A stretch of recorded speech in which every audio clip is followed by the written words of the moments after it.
ये जानना चाहता है कि मैं कैसे मरूंगा। तो सुन, भीष्म बाबा माता ने अपना काल बताते हुए क्या बोले,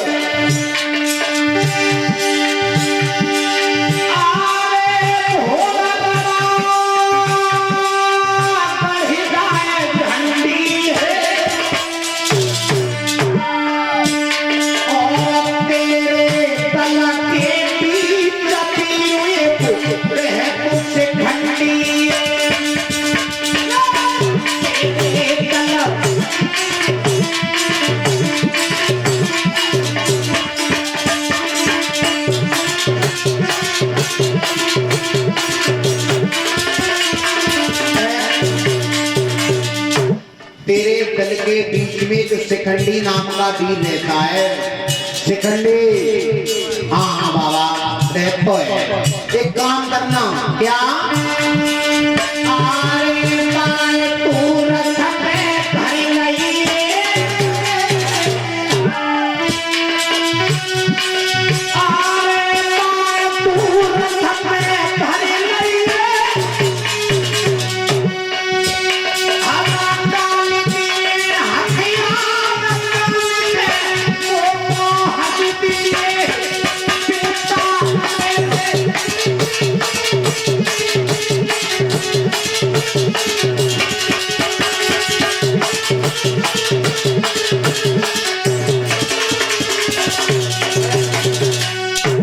शिखंडी को लेके, ये शिखंडी को उस शिखंडी के सामने में हथियार डाल दूंगा।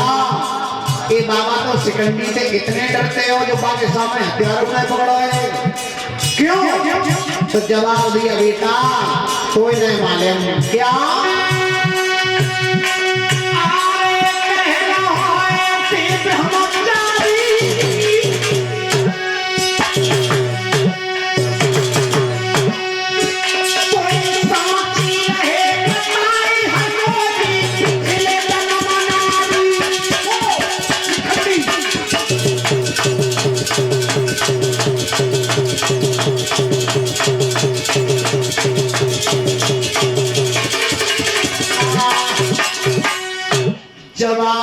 ये शिखंडी पूर्व जन्म में स्त्री था, स्त्री, और मेरे लिए आज भी स्त्री है बाबा जी। तो ये शिखंडी पहले जन्म में कौन था? ये शिखंडी पूर्व जन्म में जो महाराज कासराज थे ना, काशी के राजा, उनकी 3 लड़कियां थी, अंबा, अंबिका और अंबालिका, और इनका स्वयंवर हो रहा था। और सबसे बड़ी लड़की थी अंबा, ने मन ही मन में अपना पति सालिब को चुन लिया था कि अगर माला डालूंगी तो सालिब मेरे गले में डालूंगी। और ताते पहले भीष्म पहुंच गए, और भीष्म ने जाकर के एक ही तीर पे, जितने राजा महाराजा सभा में बैठे ना है, एक ही तीर पे स्वर्ण के मुकुट उतार के फेंक दे। जब आओ करे तो मुकुट ही उतरे, और अगर तुमने मेरी बात नहीं मानी तो सबके धड़ से सरल कर दूंगा। जबरदस्ती तीनों लड़कियों को उठा करके रथ में रख लिया, और तीनों लड़कियों को लेके आए, और जो अपना सोलेला भाई था विचित्रवीर, उनके संग अंबिका और अंबालिका की शादी करा गई। जो बड़ी लड़की बाने जी कही कि भीष्म, मैंने तो मन में अपना पति सालिब मान लिया है, और मैं तो उन्हीं के गले में माला डालती, तुमने मेरे संग अच्छा नहीं करो। तो जवाब अगर ऐसी बात है तो तू जा जा, छोड़ दिया। ये बड़ी लड़की अम्मा नाम की लड़की गई सालिब के पास, और जाकर के ये कहा कि तुम अपने संग में ब्याह करो, और भीष्म ने तो मुझे छोड़ दो। तो जवाब दिया, तेरे शरीर को उठा करके ले गए, अपमान कर दिया तेरे शरीर का, अब मैं तेरे साथ में शादी नहीं करूंगा। अब ये अम्मा नाम की लड़की फिर आएगी भीष्म के जोरों। जवाब दिया है, भीष्म उन्होंने मुझे ठुकरा दिया, तुम अपने संग मेरी शादी करो। जवाब दिया, मैंने तो प्रणय दिया है, मैं तो शादी करूंगा ही नहीं। तो अब जो महाराज अम्मा नाम की लड़की हस्तिनापुर के चौराहे पे बैठ के रोने लगी। रोती रही और बाई रास्ता ते है कि निकल के जाए रहे भीष्म के गुरु परशुराम। लड़की को रोने की आवाज कान पड़ गई। ए बेटा, ए लड़की, ए बेटा, खड़ी हो जा, क्यों रो रही है? लड़की बोली बाबा मैं क्या करूं, ये हसनापुर के भीष्म है ना, इन्ने मेरे संग ऐसो करो जो काऊ के संग नहीं करो। पहले तो ये मेरे बाप के नाते मेरे गत्ते उठाए लाए, अब ये अपन संग में ब्याह नहीं करते। तो जवाब वो तो मेरा चेला है, वो मैं बात जैसे कह दूंगा और वैसे ही मेरी बात को मान लेगा। एक बात और बताए महाराज, गुरु को चेला के ऊपर बड़ा अभिमान होता है। अभिमान। जवाब दिया वो तो मेरा चेला है, जो मैं कहूंगा वो मानेगा, तू रोए मत, चल मेरे पीछे पीछे। और जैसे ही हस्तिनापुर में आए क्रोधी महात्मा थे परशुराम,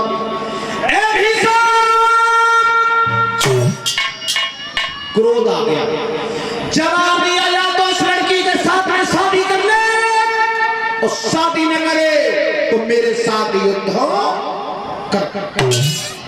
जवाब तो गुरुजी तुमने दो आदेश करे, या शादी करे या युद्ध कर। पढ़ी लिखी बच्ची और बच्चे बैठे हैं। आपने देखा होगा पेपर में दो सवाल आते हैं, बीच में अथवा लगो तो या ऊपर वाई क्यों करो या नीचे वाई में। जवाब दो गुरुजी तुमने दो आदेश करे, या शादी कर या युद्ध कर। तो मैं शादी तो नहीं करूंगा, लेकिन युद्ध करने के लिए तैयार हूं। जवाब दिया तू मुझसे लड़ेगा? बोले नहीं, मैं तो आपके आदेश का पालन करूंगा। जवाब दिया तो आ जा। और ध्यान रखियो श्रोता बंधु, अगर गुरु ने हार मानी है तो चेला के सामने मानी है। जब तक चेला गुरुजी के द्वारा रात हो तब तक तो गुरुजी की बड़ा सेवा। अरे ये तो हमारे परमात्मा है, जो कुछ है सो यही है। और जिस दिन चेला अलग होता है तो पालना दुनिया पे अगर कोई सबसे बड़ा दुश्मन होता है तो उसका गुरु यही तो कलयुग है महाराज। मतलब के लिए गुरु चेला को मार रहा है और चेला गुरु को मार रहा है। लोभी गुरु लालची चेला और होए नरक में ठेला। विद्वान तो ये कह रहा है चेला ऐसा चाहिए जो गुरु को सब कुछ दे, और गुरु भी ऐसा चाहिए जो शिष्य को कछुनाए ले। लेकिन चेला जी सोच रहा है कि गुरु जी की टोपी काटना छीनी में मुंह मिले मोए। जब तक मतलब है तब तक गुरु जी है, ना तो मतलब जहां हलना है तब तक दूसरे के जोरों पहुंच गए। 200 रुपया की माला गले में डालते ही उन्होंने कह रही कि हमारे प्रिय शिष्य यही है, लेकिन जिन्हें मालूम मुझे कब गोरे को छोड़ के तो तुमको। लेकिन आज जैसे ही परशुराम ने कही कि आ जाओ कुरुक्षेत्र के मैदान में, तो आज भीष्म चले और चल के सबसे पहले अपनी मैया के दौर पहुंचे। और मैया के 5 हुए पाए। नौजवान भाइयों ध्यान करो, अगर घर से निकल करके जाओ तो सबसे पहले माँ के पैर छू करके जाना, तुम्हारा काम 100% हो के आएगा। और जैसे ही मैया के 5 हुए तो मैया ने कही लला आज धनुष बाण लेके कहाँ जा रहे हो? क्या कहा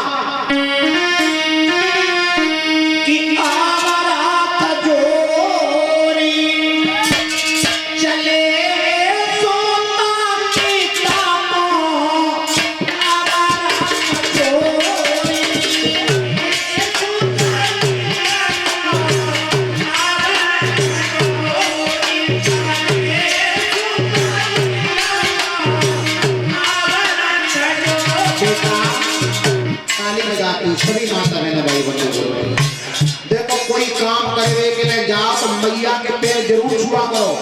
मेरे नौजवान भाई गौर से सुनो, माँ के पैर जरूर छू करके जाओ, घर से बाहर जाओ तो। लेकिन कुछ लोग ऐसे बे यही कहता है कि क्या होता है गुरु जी, हम अपनी मैया के पाँव छुए कैसे, हमारी मैया तो हमने बोलती है हमारे मुँह से। किसी दिन माँ के पैर छू करके देखना, मैया भले मोटे ना बोले, लेकिन जब पैर छुओगे तो तब मैया के मुँह में से एक ही आवाज निकलेगी, हे परमात्मा मेरे बुरो भलो जैसो है उतने सो बनो रहे। जी होते माँ की ममता है। ताली बजाते हुए सभी माता बहने भाई बोले,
बाईस में समझ आए कि भीष्म बोले मैया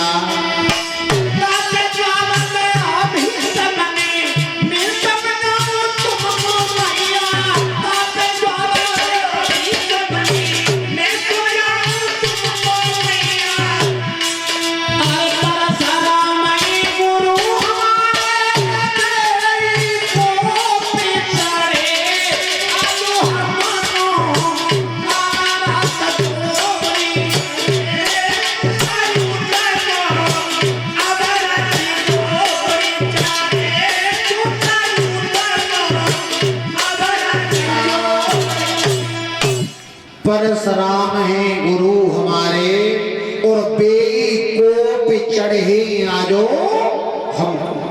ध्यान रखना भक्त श्रोताओ, गुरु शिष्य में जैसे ही घमासान युद्ध प्रारंभ होने की कगार पे आ गया, सब देवतन ने विचार करो गया सब कबहुना है जो अब कोई है गुरु चेलन में लड़ाई है रही है। तो आज देवतन ने की कि चलो पंचायत करके देख ले, सच बात बन जाए। देवता आए और आए के जवाब परशुराम शर्म नहीं आ रही तुम्हें, जा चेला को धनुष्बाण चलाएगो सिखाए और पाई के सामने जी फंसा लेके ठाड़े हो, ए मान जाओ बाबा। जवाब दे देवताओ 21 बार जी पृथ्वी क्षत्रिय विहीन कर दी तब जी मैंने फंसाना डालो, जा छोटे से बालक के सामने डाल दूंगा ना। जवाब दे तो क्रोधी महात्मा जी ने मानेंगे, चलो चले के वहां बच्चे को समझ आए। बच्चा के जवाना गए भीष्म के जवाना जाकर के जवाब दिया, भीष्म ये धनुष्बाण तुम्हें चला लो किसने सिखाए? बोले गुरुजी ने।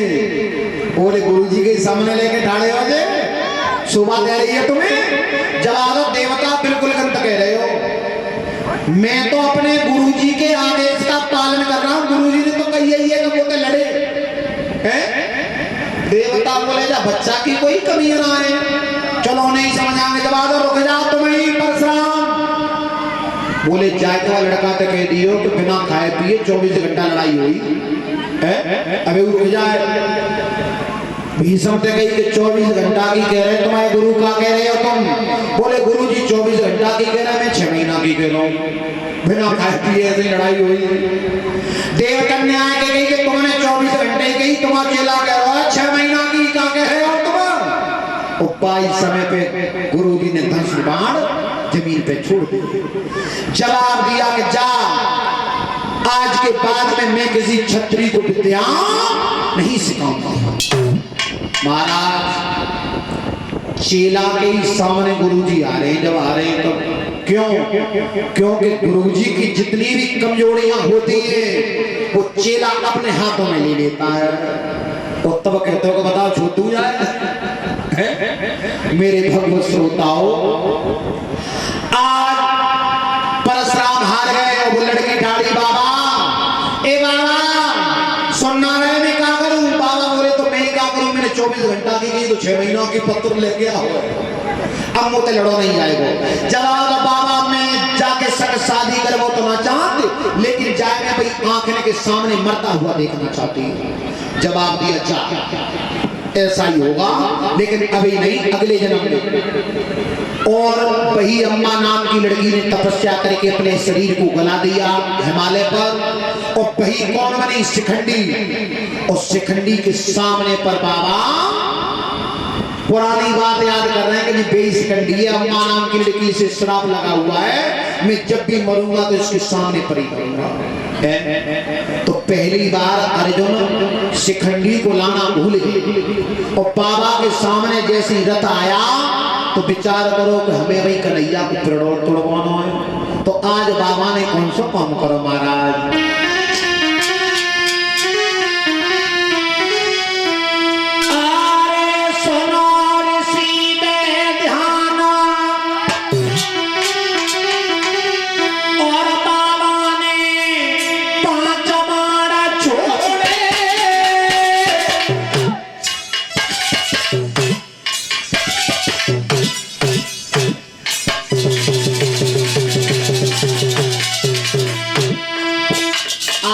बाबा को क्रोध आ गया, क्रोध।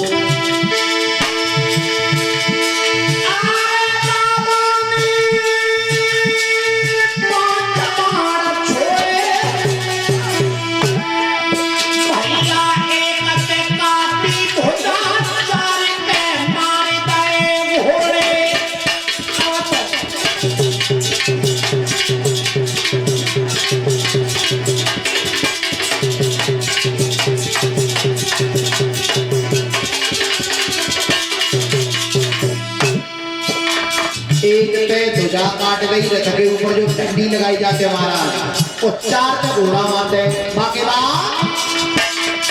आरे के सेंटी पेनी सी छोड़ी, आरे के सेंटी पेनी सी छोड़ी, भैया सदर गई कलाई धोई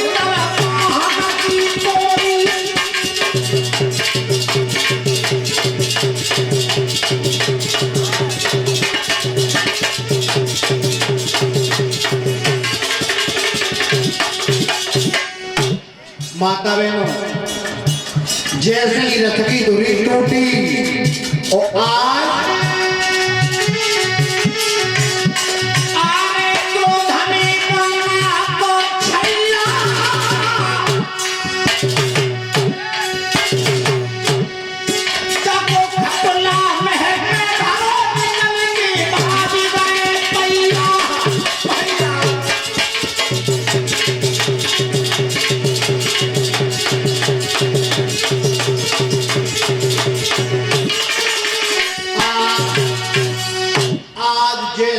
तीसरो बाण बाबा ने मारो तो कहूं अर्जुन डरे, कहूं पैया डरे, और कहूं डरे कन्हैया। और जैसे एक बाण और धर के और टोरी कान तक खींची, कन्हैया जी जवाब होगा बाबा मारेंगे तो। और जो पैया पड़ा का पैया उंगली में लेके जैसे घुमाया, सुदर्शन चक्र बन गया। भीष्म बाबा बोले जी तुम चाहते ही कि तुम हमें मारो?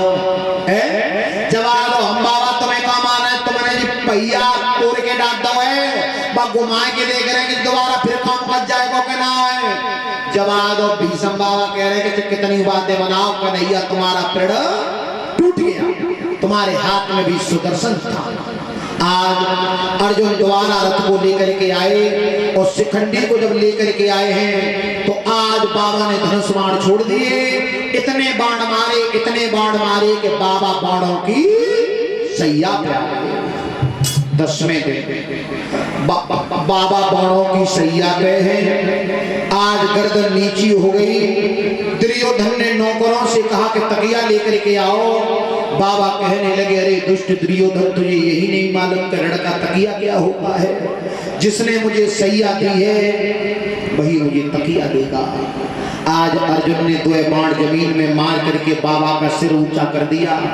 तीसरा बाण और जमीन में मारा, जल की धार छूट गई, बाबा को पानी पिलाया। और अब बाबा पाणों की सैया पे आ गए। दूसरी बार सेनापति बने द्रोणाचार्य। द्रोणाचार्य केवल 5 दिन तक युद्ध कर पाए। 15 दिन हो गए। धृष्टद्युम्न के द्वारा उनका वध हो गया। और आप उसी समय दुर्योधन ने कर्ण ते जवाब दो, भैया कर्ण मुझे ऐसो मालूम पर रहो है कि मेरे संग कछु न कछु कपट की चाले चली जाती है। अरे पांडवों की तरफ से कोई चुहिया हाथ नहीं लग रही और मेरी तरफ से बड़े बड़े महारथी माने जा रहे हैं। तो कर्ण ने जवाब दो, एक बात बताऊं भैया, मैं तो मन लगा करके युद्ध कर रहा हूं। अगर ऐसी बात है तो कल मेरे संग में तुम शल्य को भेज देना, मामा शल्य को साथी बना करके। ज्यादा ना तो कल के युद्ध में मैं एक पांडव को तो जरूर मारी मार दूंगा। और जैसे ही कर्ण ने ये प्रतिज्ञा की कि कल के युद्ध में अर्जुन को मार दूंगा, और पाई समय कन्हैया ने कुंती बुआ को रात में कहा कि अब जाओ तुम कर्ण के पास में। और आज कुंती बुआ कर्ण के जो आई तो कर्ण की पत्नी पद्मा पहरा दे रही थी, पहरा। तो ये कहा कि मेरा बेटा कर्ण कहाँ है, उसी जगह दे। तो आज कर्ण जग के आए तो कर्ण ने कही, कहो पांडवों की मां आज आइयो, क्या 5 पांडवों ने तुम्हारी धीर नहीं धरी, क्यों आइयो? तो आज कर्ण क्या बोले हैं, ताली बजाते हुए सभी माता बहने भाई बंधु बोले,